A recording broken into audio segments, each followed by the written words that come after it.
Okay, here I'm going to be showing what you can do with all of this. Why would you keep it? What are you going to do with it? Is it valuable? It's valuable to shops, not really for a resale or anything like that. So wiring harnesses, I like to keep them. Every time we do a harness on a car, typically there will be one corroded connector somewhere. So we'll be needing to replace that. Sometimes you can only get it with a harness.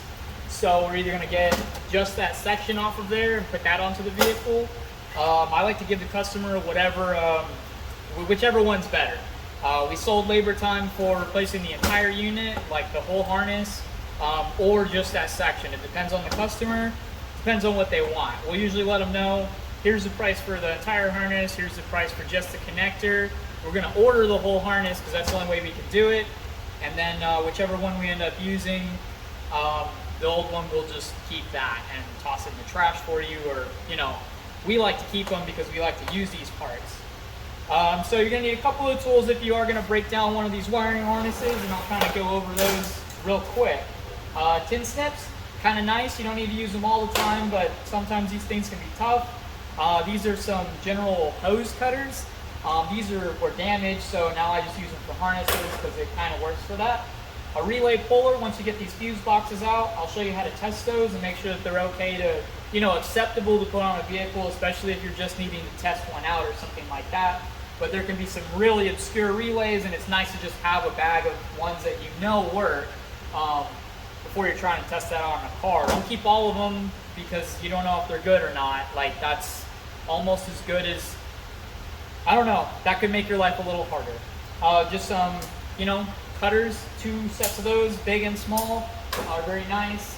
These can be used to hold some of these connectors, as you'll see. Wire strippers, and then another set of wire strippers. That can be kind of nice if you're doing something real fast. Needle nose pliers, and then a seam ripper so you can open up that harness. That's pretty much the easiest way. Got my razor blades here. That's also sometimes just a good way. Standard box cutter, and I'm actually going to go ahead and change this blade out because I have no idea when the last time that was replaced. And why would we start this without a brand new one? And I'm all out.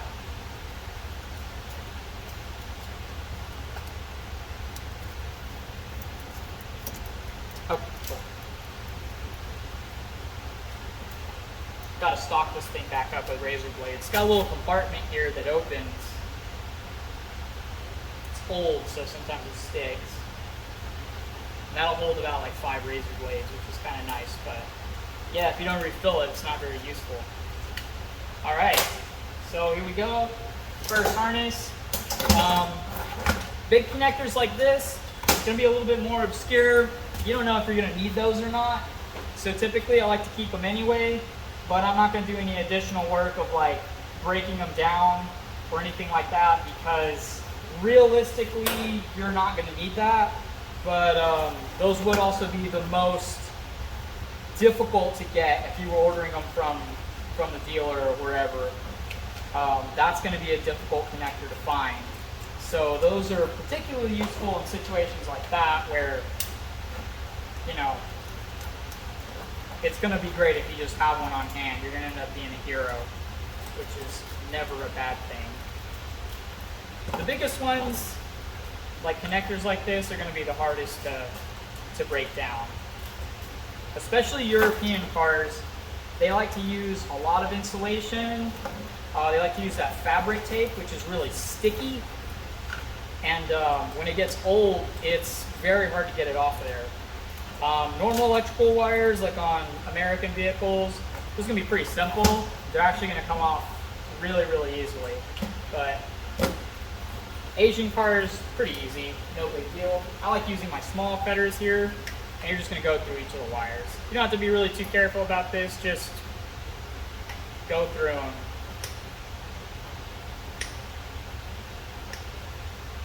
I only like these small cutters more than my big ones because I have small hands.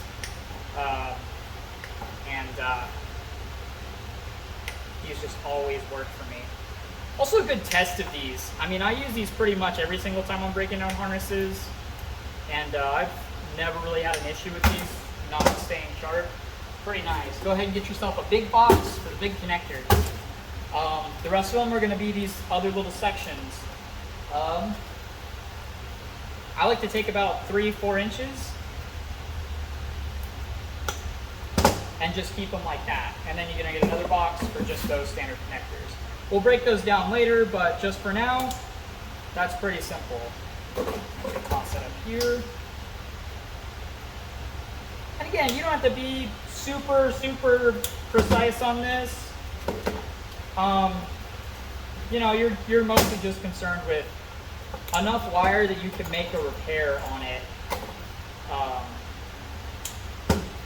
And I'll show you later too, even if it's damaged, the connector, I'm a pretty frugal person. I like to salvage everything from it. So I'll just go ahead and take those pins out and we'll put those in our pin kit. Really useful to just have some extra factory pins laying around. I don't have them labeled or anything, but they're sorted by size, and that's kind of generally you can find the right fit. You can see this is it's a little time consuming, but it's not that bad. And you just got a bunch of electrical connectors here that you can reuse on a lot of vehicles. Sometimes what we'll do as well, this can end up being pretty profitable for your shop, because say somebody's missing like a fog lamp, bulb, and a socket. That's the most common one that I see. So when we do truck harnesses, that's pretty nice because we can see that on another vehicle and go like, hey, would you like us to, you know, you just pay us basically half an hour and then the part's free. We already have it in stock. It will most likely work. It's a fog light, so it doesn't need to be super clean or anything like that. It just needs to work. That's an easy sell. Half an hour, you can have your fog light back, or maybe it's like your side marker light or something like that. Lighting ones are going to be the easiest ones to sell because everybody wants their lights to work, and you can do it that day pretty easy, and it's just a wire repair. So, you know, like I'm pretty quick with wire repair, so that'll take me 5-10 minutes maybe. Like, depends if I have to lift the car or not. But otherwise, you know, it took me basically no time for half hour. And those little tiny chunks of change here and there, they add up when you're flagging tech. So if you're an entry-level technician and you want a way to make the shop more money, I mean, do this, it's helpful. And then this will be broken down later, but for now I'm just gonna toss it over to the side. Basically, once you get down to the wires like that, not very usable. You can't do a whole lot more with it. You can break down the plastic and keep the individual wire, which is what I'm gonna do, but that's only because we have a collision shop, so we have like mountains and mountains of harnesses. These ground straps can be especially valuable. These are probably one of the next to lighting connectors, or for Toyota, fuel injector connectors. Grounds are extremely helpful because these eyelets will often become like damaged, and just putting the regular aftermarket ones, they're kind of multicolored. They can look a little janky, just like it looks like somebody was in the car.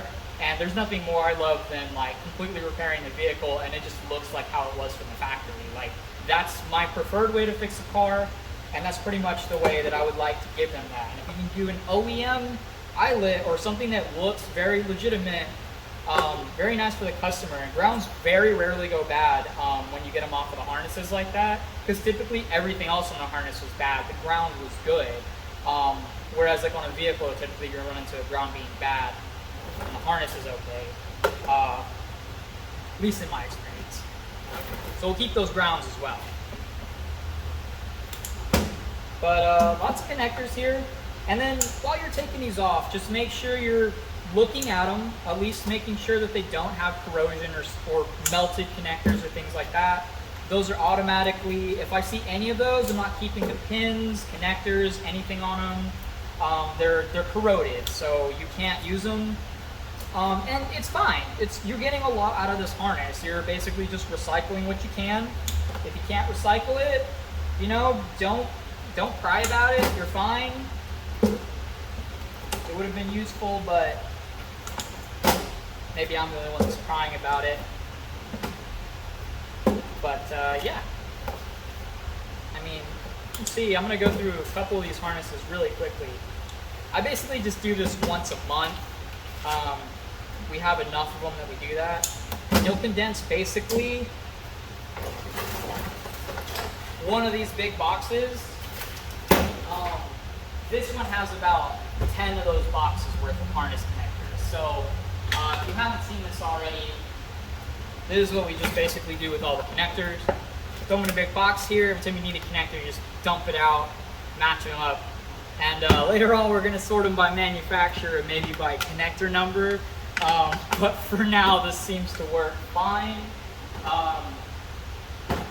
Especially when you're in a pinch, you're perfectly happy with that than having to try to see if somebody could source a harness and then get it here fast enough for you to, you know, be able to still do all your testing and stuff like that.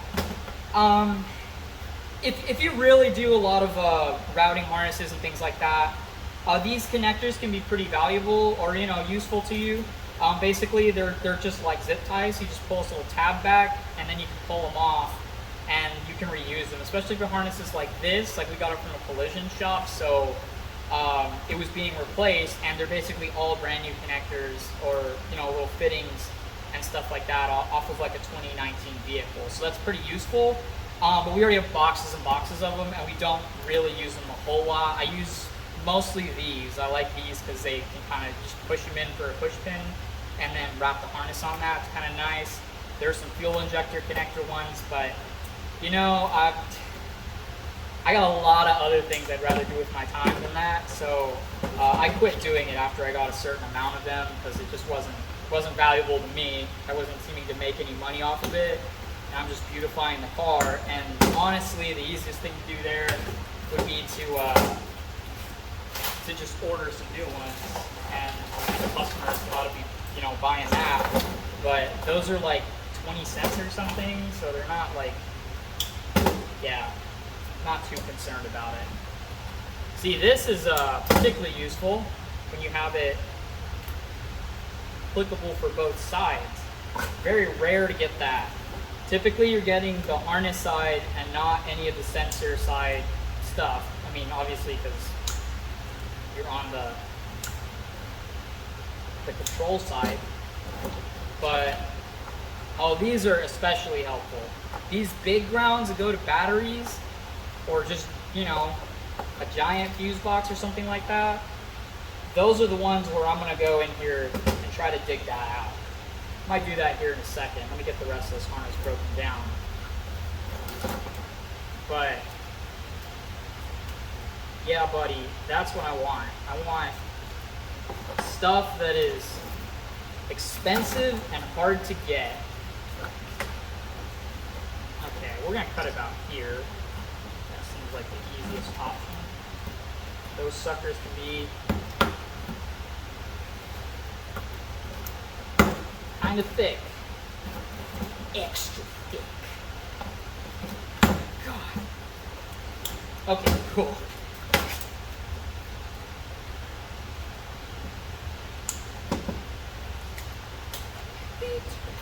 Alright. Look at that. You have a nice positive, a nice negative, giant eyelet. You have no idea like how hard it is to get that. And I mean, that's why I love doing freaking European harnesses, because they give you all the goodies. Their harnesses are freaking awesome. Ford also has some good stuff, but mostly because it's just compatible with all their stuff, and they have quite a few wiring issues. So it's nice, really nice. Okay, break down the rest of this. I don't know if I'm gonna make you watch me break down all these harnesses, but I figured I was doing it and was like, this is useful information. Trying to do more training at my shop for the less experienced techs, and this is probably going to be one of our training videos for breaking down harnesses. So I don't have to do it because it's, you know, I'd like to be home right now, but I'm just Normally I just listen to music, kind of do this, take me about 30 minutes or so.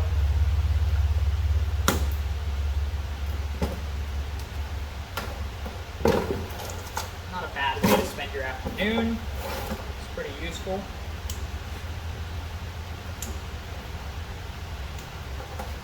This is definitely not a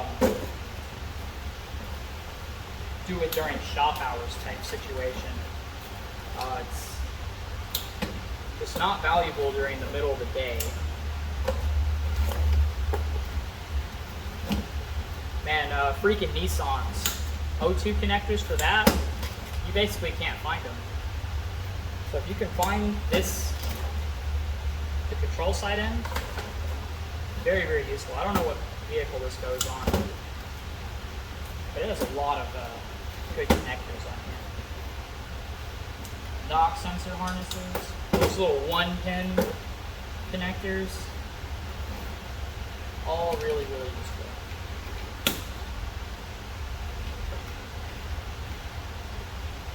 Sometimes you'll get a harness too that's very oil soaked.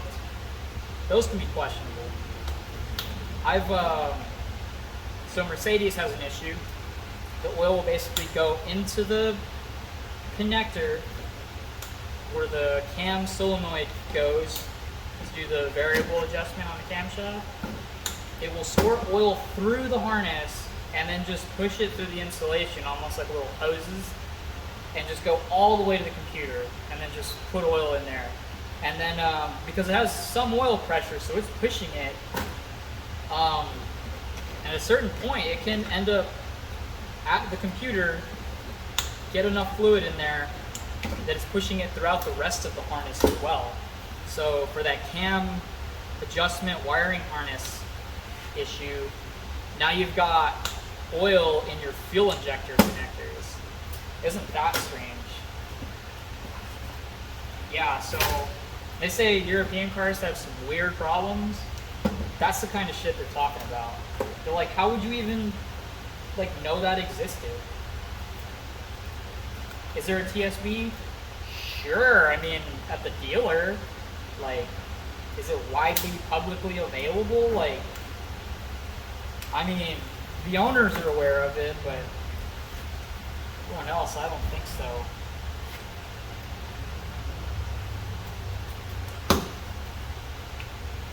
Yeah, baby! Come on!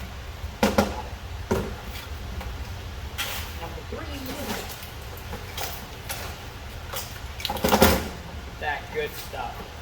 Also, I have to say though, aftermarket alarms, removing that stuff, I think that they'll have fuse, inline fuse connections, the 2 wires with a little fuse going in between it, that you can take those out, because those cost money. They're not super expensive, but it is cool because you can end up finding 60 amp ones, and it's well, I don't have any of those. I'm trying to think of a time where I would need it, and I can't really think of one. But if I want to do some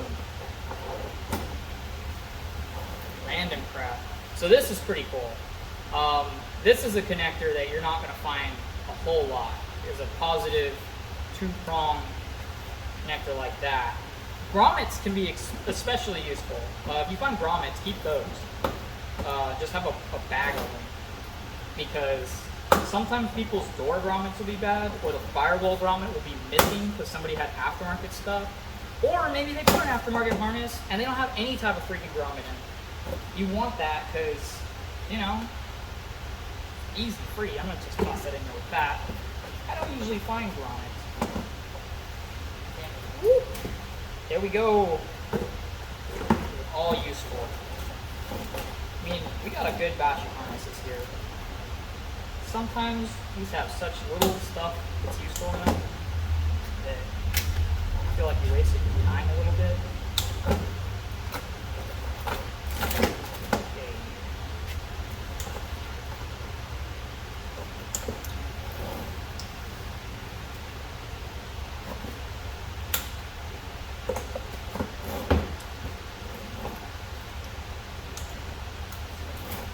one had a little broken piece on it.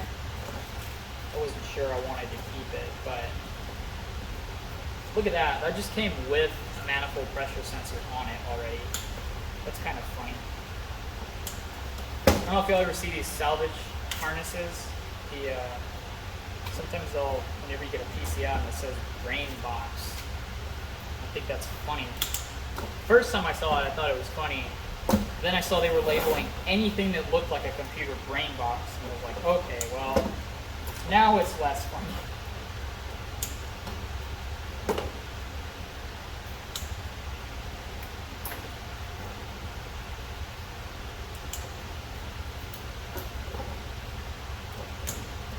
One of the things I also wear when doing this, these fingerless gloves, they're compression gloves to prevent like carpal tunnel? Yeah, carpal tunnel. I don't really have that, but I kind of figure if you do this like, you know, maybe an hour every month, multiply that by 10 years, 120 hours of doing this. Am I doing that math right? I think I am. You know, if you had to think about it, doing this 120 hours in a row, your hands would be exhausted. They'd be freaking all crunched up and bad. So, I mean, who cares if it's divided over time? Do what I can to protect my hands. These digits make me a lot of money. That's how I freaking work. So, take that extra little step, even if it is a little unnecessary. This is, I don't know who made this harness. I was thinking it was Honda, but there's a lot of things on here that are very not Honda-like. Might be a Nissan. Yeah, that actually, no. Because these three-prong ones, that's more of a Ford thing. This is a GM. It is definitely a GM. This is also useful for your techs who are not super familiar with what connectors look like and stuff like that.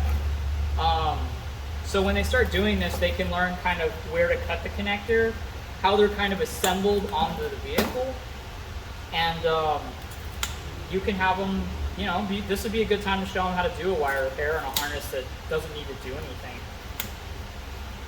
Get that all done correctly.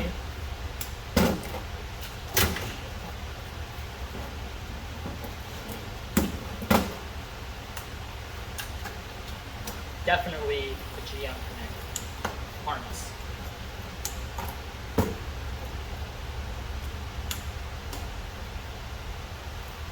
They have these little brackets on them. I just take them off. I don't need those. Take up a lot of space.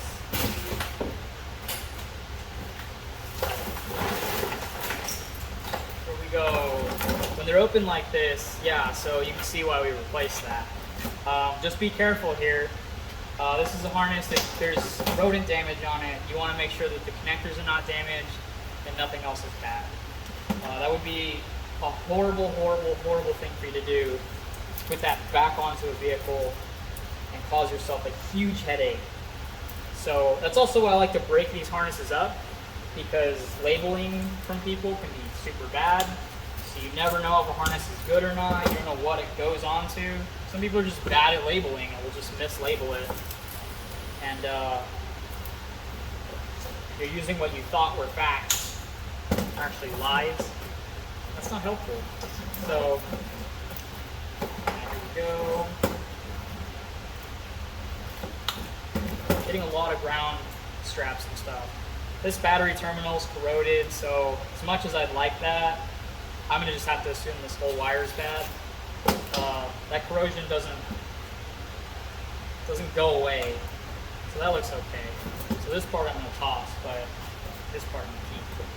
I like to make these as long as possible too. Never know how long you're gonna need that. Look at that, a whole positive cable, and this one's not corroded. That's super valuable, so I'm gonna cut it off way down here. Like I said, you never know when you're gonna need a positive battery cable, and a lot of these you can only get from the factory. So this is gonna save a lot of money If it's somebody, you know, a customer comes in, they don't have any money, but they need a positive battery cable because they can't freaking turn their car on. That's gonna be pretty nice. And there's not really anything wrong with it, and you can just sell it super cheap, like, because I mean at that point you can kind of name the price though, because otherwise they've got to get a brand new harness. So you can do like a little, people do those little battery terminals, like the new ones. Those are fine, they work. But if you can get one of these, that's gonna be the best thing. So I'm actually just gonna break that down later.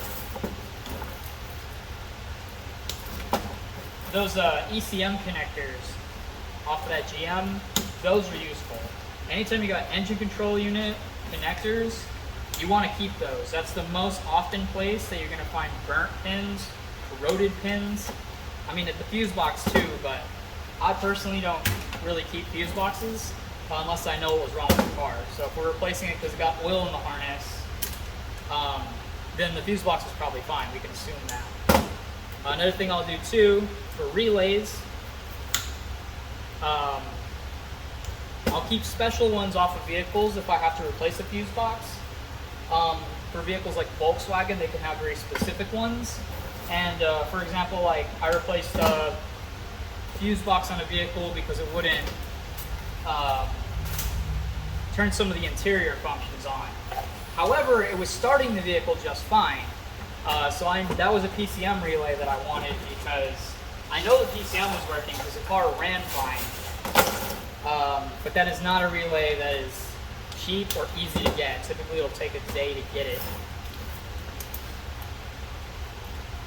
It's kind of a janky connector, I don't know what that is. If it's got something plugged into it though, I usually leave it on there. Make it more identifiable. See, I get a little lazy here about the length, but it's mostly because I just break that stuff down later. So, not making my job that much harder, but hard enough. Gotta keep it exciting, you know.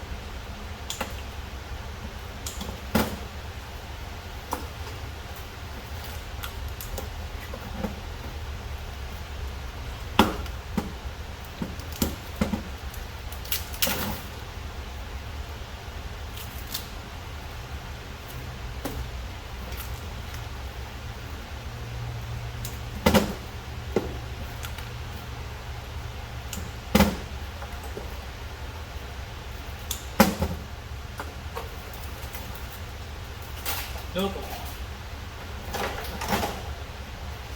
Alright, and then I'll show you what you do here with your fuse boxes. Fuse boxes connectors, also useful. Those can get corroded a lot, so if you end up finding the bottom section of a fuse box that you could take those out of, pretty useful. I don't like doing the ones where it's like kind of integrated in here like this. That's just going to be too much work to disassemble, and these fuse boxes are not hard to get. But if you have the ones like on the bottom of GMs where like the whole thing slides up and connects like that, that's useful. Very hard to get GM ones without getting the entire harness. We've tried. Or the ones that are that plug into the side with the positive battery terminal. Those fusible links, things like that, those are extremely useful, especially for Nissans. Nissans for some reason like to burn through those. I'm not sure if it's a customer related deal or the manufacturer related deal, but somehow those things are just not lasting on those. They're the most common vehicle I see needing a fusible link. Typically from jumping it backwards, but sometimes it's just completely melted. And it's weird because it's not like a normal fuse, it doesn't pop right away. It takes quite a little while and a good amount of heat for it to finally do that. I have a Nissan 360 that basically this vehicle would not accelerate. It's almost like it was up in throttle body code. Yep. And then it completely died, wouldn't start again. Whenever you put the key in the ignition, this is basically a a no crank, no start, instrument cluster lights up and says no key when you put it in the little slot. And it's a smart key, and that's how he had been starting it, is without ever putting it into the ignition. So he said that had never happened before. And we had just put an engine in this vehicle, so I thought it was something related to the tech who installed it. Turns out it wasn't. Turns out the fusible link had melted under there. Nissans, if you put the hazard lights on and you have a scan tool that's compatible, you can go and go into the body control module and check the steering lock. Typically that'll fail and cause the same exact condition, and that's what I thought it was because I had just seen it so many times, and I was like ready to go and sell them a freaking steering lock. And then I went and tested it and was like, oh, it's good, which really threw me off because I had no idea what to do in the case that happened. So I did more testing and ended up figuring out the fusible link was busted, which was really good. I didn't make a bad call. And I replaced it, and then even his key started unlocking and locking the doors again, which he said it failed after a while, and he just stopped caring about that. But afterwards, I fixed it, so I guess it slowly took more and more features away from him until finally disabling the whole vehicle. So these relays, this is basically what I use. It's called a Relay Buddy from Electronic Specialties, number 190. You can use this to test relays and basically know that they're in good enough condition that you can reuse them. If you see these are corroded, don't reuse them because then they could test fine and then fail. Let's get some juice to this guy. Cool. So I'm going to hit my little button on here. It has a 4 and a 5 pin. Give it a second. Give me green light, that's good to go. So you can stick that in a box, and basically you know it works. And you can just have a whole box of them ready to use for testing or even replacing on a vehicle. Do that occasionally if the customer's having like wiper motor doesn't work, but they didn't come in for that and it's just a relay. Just put a used one and just go like, hey, I tossed another relay we had laying around in there. I didn't tell them to put a new one in there, nothing like that. Just let them know what we did, that we did do work on your car. We don't work on people's cars without their permission, or unless, you know, it's something like that.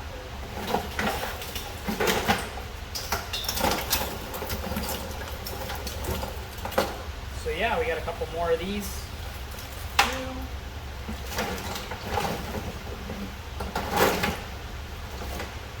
But I think you get the gist of it.